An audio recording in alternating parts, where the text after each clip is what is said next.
Hey there guys, Next Striker back again for another video, and today I'm here to review The Legend of Korra, Season 2, Episode 3, Civil Wars Part 1. That's a mouthful. So yeah, I'm reviewing Civil Wars Part 1, the newest episode. And now, I know you guys are probably wondering, well, why didn't you review the season premiere? Well, I watched it at home and I wasn't at college, and then I had to go back to college. Basically, I just didn't have time to do it. And since I do live with a roommate, it's kind of difficult to review things on a set basis and stuff like that. So yeah, that's why basically I thought it was an okay start. I know some people were kind of drooling over it. I was like, meh, it wasn't as good as the season 1 start, in my opinion. I thought season 1 really grabbed me, where this season is more, seems like an okay story, which is kind of sad for Avatar, because Avatar has always been like a really high standard, high quality sort of series, and even Korra, which had its faults, was still a pretty good series overall. And this series so far hasn't really grabbed me the way that Korra has, or that The Last Airbender has. So I'm hoping that the season will get better, because in my opinion, season 1 of Korra, it had a good start. Then it sort of declined, and then it got really awesome. And this one is kind of getting up there, and this episode is sort of escalating it a lot more into something a lot more serious. So on to the review of the actual episode. I thought it was, again, an okay episode. Some things are starting to move towards the direction that could get really interesting. We'll have to see. But yeah, basically to go over the basic overview of the episode, it's cut up into 3 different stories. There's the Korra Civil War story, there's the Tenzin story, and then there's the short little mini Bolin story. So yeah, we'll start off with the Korra story, which is basically the main focus of the episode.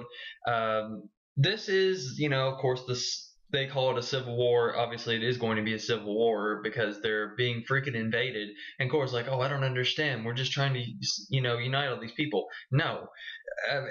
Anyone with a brain can figure out why anyone would be upset with this. I mean, I would be upset if, like, the northern part of the United States invaded the South, which is where I live. Actually, I live more in the middle of the United States, whatever.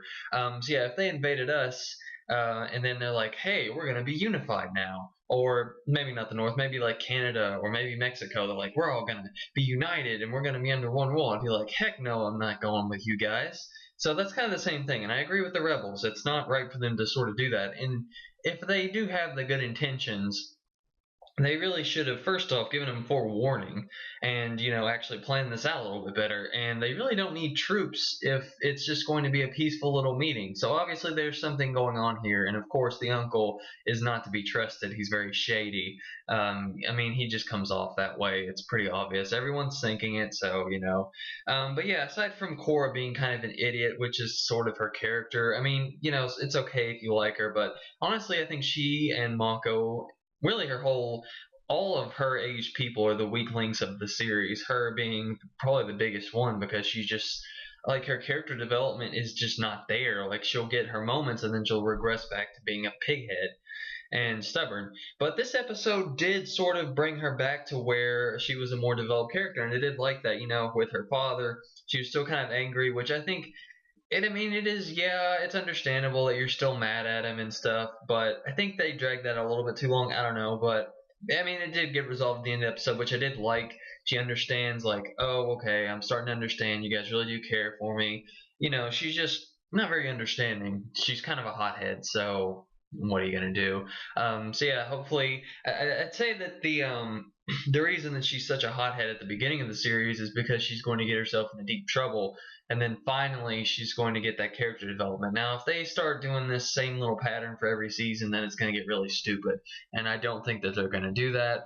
Maybe they just wrote themselves in a corner with season 1, so it's hard to say.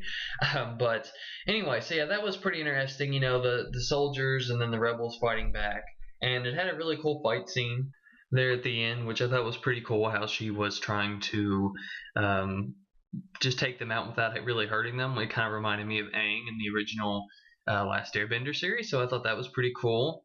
And then obviously the guy that was kidnapping the uncle was not her father. I mean, come on, that was pretty cliche. But yeah, I think it is interesting how her father could have potentially been a rebel, and then he wasn't a rebel, and now he's being arrested. I don't know where that's going to go, but I think that could push Korra over the edge and finally realize, oh, hey, this uncle might be a bad guy, you know. Duh. So yeah, I mean, this is going to be a two-parter, so obviously this is going to be a very escalated conflict. I'm guessing they're going to do more two-parters in this season, because they've already got the Civil War Part 1 and 2. They've got the first Airbender, I mean, not the first Airbender, the first Avatar Part 1 and 2, and then they're going to have the finale, which will probably be multiple parts. So that's going to be interesting. I don't know how they're going to do it this time. I still think 14 episodes is not enough to flesh out an arc, but that's just me. I mean, you can tell even from, you know, this episode that they're just like really sporadic, and the editing in general in this episode kind of annoyed me, because it would like something would happen for 1 minute, then we'd flip over to another person's story. Maybe I'm being a little too critical. I think once I get more into this series, I won't be, because that was the same way with Korra in season 1. I was like, oh, this episode's boring. I don't care about the teen romance. And then when the action started hitting, you're like, oh, all that character development finally paying off. That's what they're doing now. They're getting all the character development in. So I'm interested to see where this goes. Of course, then we also had the Tenzin story, where they're looking for, I think it was Janora. She's the smart one and the oldest one, I believe.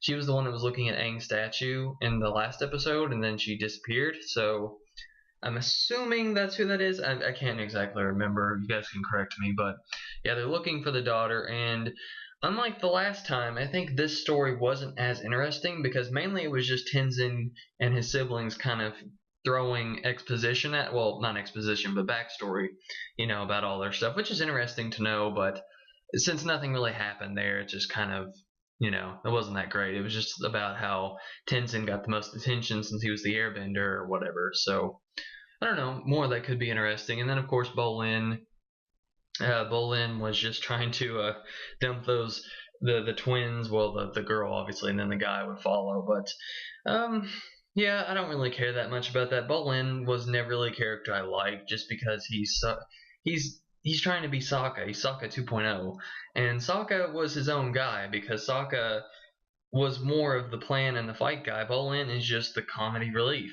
That's all he is. He doesn't do anything. Really, none of Korra's age people do anything. That's why I always like the adults better. That's why Tenzin, Lin Beifong, Amon, and General Iroh were my favorites, because they were the ones that actually did stuff. You know, the rest of them, aside from Korra occasionally fighting, would just be there to cause drama. And I'm hoping that they fix that, and I'm sure they will. And maybe Asami will do some more as well, but we'll have to see, won't we? Because it's only episode 3, so I'm more negative right now about the series, but it could get better, could get worse. I will try to review more, hopefully on the day that the episode comes out, and I'll try to upload it.